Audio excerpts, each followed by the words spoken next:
Shalom Uvracha. Nous allons aujourd'hui nous interroger sur un épisode qui se passe au tout début du livre de Bereshit, la Genèse, quand l'un des premiers personnages bibliques a, pour la première fois de l'histoire de l'humanité, un enfant. Chava, Ève, la première femme de l'histoire, a pour la première fois donc un enfant, et par la suite elle en aura un deuxième, et ces deux enfants vont vivre une histoire tout à fait particulière. Caïn, par une journée où ils se sont rencontrés dans le champ avec son frère Abel, Caïn va se mettre tout simplement à tuer son frère. C'est un épisode que l'on trouve au tout début de l'histoire et qu'il convient de comprendre. Comment est-il possible que quasiment les deux premières personnes de l'histoire de l'humanité ont déjà été pour l'une un criminel et pour l'autre la victime d'un crime. Et puis ce qui va nous intéresser aujourd'hui particulièrement, c'est l'attitude de Caïn, quand Dieu va lui demander « Où se trouve ton frère ?» Alors, le texte nous dit la chose suivante. Caïn était donc dans le champ avec son frère et il se leva littéralement sur lui pour le tuer. Quelque temps après, Dieu s'adresse à Caïn et il lui dit « Où se trouve ton frère ?» Et Caïn de lui répondre, d'une manière qui peut paraître assez cavalière d'ailleurs, « Je ne sais pas, suis-je le gardien de mon frère ?» Cette fameuse tirade tellement connue. Alors que une personne, un illustre inconnu, un kidam, utilise ce genre de phrase, ce genre de réponse, peut ne pas soulever d'interrogation, mais quand il s'agit de Caïn, le fils même de Adam, le premier homme, l'homme qui a été créé par les mains de Dieu, comment est-il possible qu'un être de cette trempe puisse parler et agir de la sorte ? Alors il faut revenir aux origines de la naissance de Caïn. Au moment où sa mère, Ève, Chava,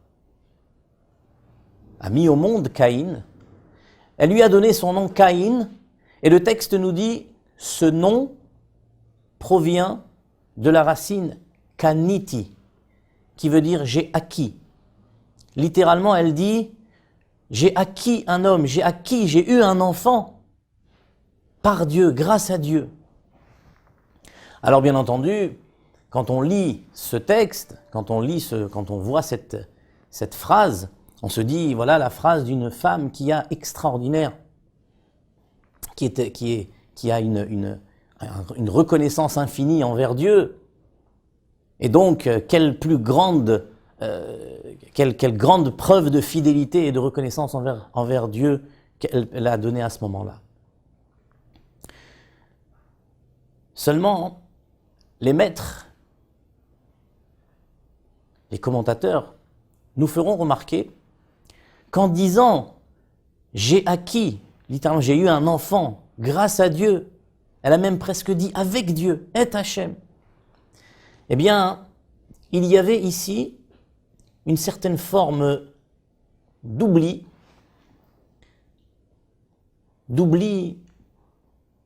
de l'autre moitié qui a été à l'origine de la conception de cet enfant, qui était Adam. Au lieu de dire « nous avons acquis, nous avons eu un enfant grâce à Dieu », elle a dit « j'ai eu un enfant grâce à Dieu ». Et les maîtres de dire cette attitude qui est pratiquement une soustraction de l'autre moitié, de la la personne avec laquelle Ève a conçu cet enfant, qui en plus, puisqu'elle a dit qu'Aniti, elle a donné son nom à cet enfant-là par cette attitude-là, eh bien, les maîtres nous diront que c'est ce qui a fait que dans la construction psychologique, émotionnelle de cet enfant, puisque le prénom, comme nous le savons, les maîtres du chassidisme nous le disent, nous l'expliquent, le prénom d'un être humain est l'architecture et la base de ce qui fait toute sa personnalité. Eh bien, puisque quand elle a donné un prénom à cet enfant, elle a omis, elle a exclu du champ son mari, l'autre, eh bien, elle a fabriqué une attitude psychologique et émotionnelle dans l'être de son enfant qui sera empreint d'un oubli, d'une exclusion, voire d'une annulation de l'autre. Et c'est ce qui a fait par la suite que quand Caïn va devoir avoir une relation avec son frère, avoir un échange avec son frère, le seul échange qu'il sera capable d'avoir, c'est de l'exclure, de l'annuler, de le tuer. Et si on veut revenir maintenant à ce que Caïn a dit à Dieu quand il l'a interrogé sur le fait qu'il ne voyait plus son frère, qu'il ne trouvait plus son frère, Caïn a dit « Lo yadati » je ne sais pas. Hashomer achi anochi, suis-je le gardien de mon frère? Mais les maîtres, les commentateurs du texte biblique nous expliqueront qu'il a dit ici quelque chose de très très profond. Les maîtres du chassidisme nous enseignent que le verbe yadati, la date, savoir, ne veut pas seulement dire savoir dans le sens connaître, mais veut dire avoir l'expérience d'eux, avoir à l'intérieur de soi la connaissance intime de la chose. Quand Dieu lui demande « Eh Hevel achicha » où se trouve Hevel ton frère, il ne lui posait pas la question de savoir où se trouve Hevel, mais il a bien précisé ton frère. Sous-entendu, qu'as-tu fait de la fraternité que tu aurais dû avoir envers ton frère?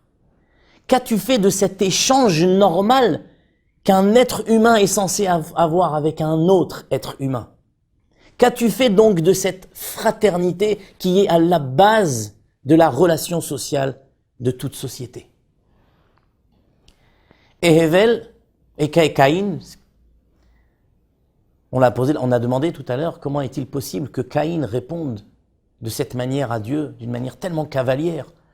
Suis-je le gardien de mon frère? Comme si je suis en train de lui dire, écoute, ne me casse pas la tête, j'ai autre chose à faire que de répondre à ce genre de questions.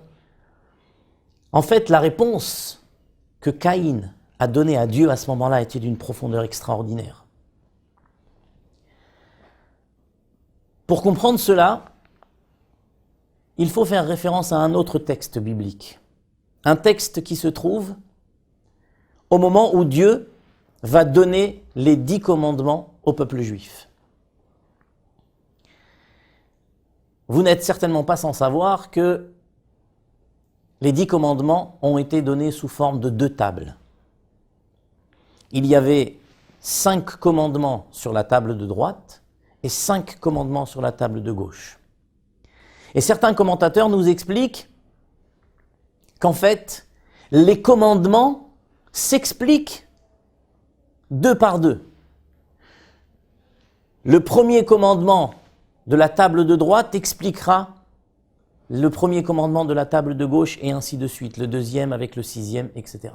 Avec le 7e, etc. Eh bien, si on regarde dans les 10 commandements, le premier des 10 commandements est Anochi Hashem Elokecha, je suis l'Éternel ton Dieu. Sous-entendu ici, ce premier commandement nous invite à avoir une relation avec Dieu, à connaître Dieu, à s'engager dans un échange avec Dieu. Anochi Hashem Elokecha, je suis l'Éternel, ton Dieu, celui qui doit devenir ton Dieu. Le 6e commandement, c'est-à-dire celui qui est le premier de la table de gauche et qui lui fait face, est le commandement Lo tirtzach, tu ne tueras point. Et les commentateurs de nous dire, ce commandement qui est à droite, je suis l'Éternel ton Dieu, Anochi, et qui commence donc par Anochi, ce fameux mot Anochi, explique, est lié avec le commandement qui est sur la première table sur la table de gauche et qui est Lo tirtzach, tu ne tueras pas. Et les commentateurs de nous expliquer pour quelle raison est-ce que en face de je suis l'Éternel ton Dieu, c'est-à-dire cette invitation à avoir une relation avec le divin, à avoir un lien avec la divinité, à connaître Dieu, pour quelle raison est-ce que ce commandement-là se trouve juste en face de Lo tirtzach, tu ne tueras pas? Eh bien tout simplement pour nous dire, il y a plusieurs manières de tuer. On peut bien entendu tuer, à Dieu ne plaise, en plantant un couteau dans le cœur de quelqu'un.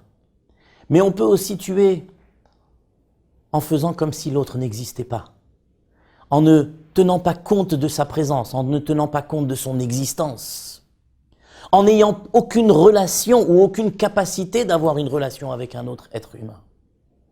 Eh bien la Torah vient et nous dit, tout simplement, le fait que les deux commandements soient l'un en face de l'autre, je suis l'Éternel ton Dieu, en face de tu ne tueras pas.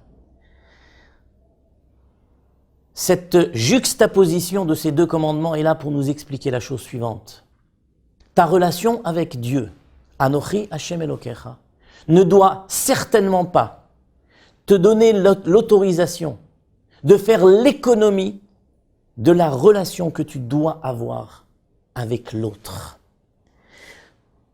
Plus que ça encore, ne pas avoir de relation avec l'autre, être détaché des autres êtres humains, ne pas connaître cette notion d'altérité, fait qu'en fait, ta relation avec Dieu ne saurait être complète.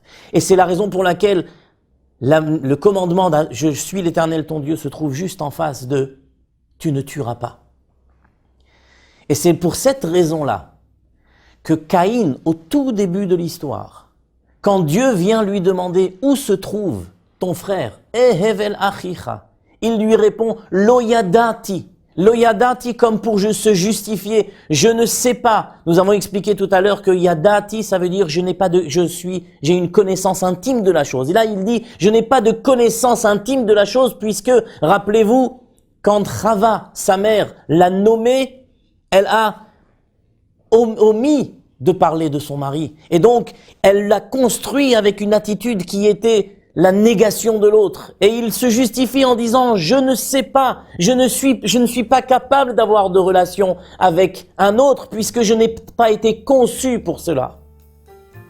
Et il rajoute en disant, Hashomer achi anochi, suis-je le gardien de mon frère? Mais en fait, il parle du mot anochi comme pour dire, je ne savais pas que ce qui plus tard sera inscrit dans les louchot, dans les tables de la loi, et que le Anochi, le fameux Anochi, ce même Anochi qu'il reprend ici à son compte, ce Anochi qui se trouve dans la table de droite et en face de Lo tirtzach, et que donc cette relation avec l'autre est un élément nécessaire et absolument indispensable à sa relation avec l'autre. Voilà une belle leçon d'amour du prochain, puisque elle nous invite à avoir, bien entendu, une relation avec Dieu que l'on appellera une relation verticale, mais que cette relation verticale avec Akadosh Baruch Hu, avec Dieu, ne saurait nous exempter et ne pourrait exister sans une relation verticale, sans une relation horizontale avec les autres êtres humains. Merci de votre attention.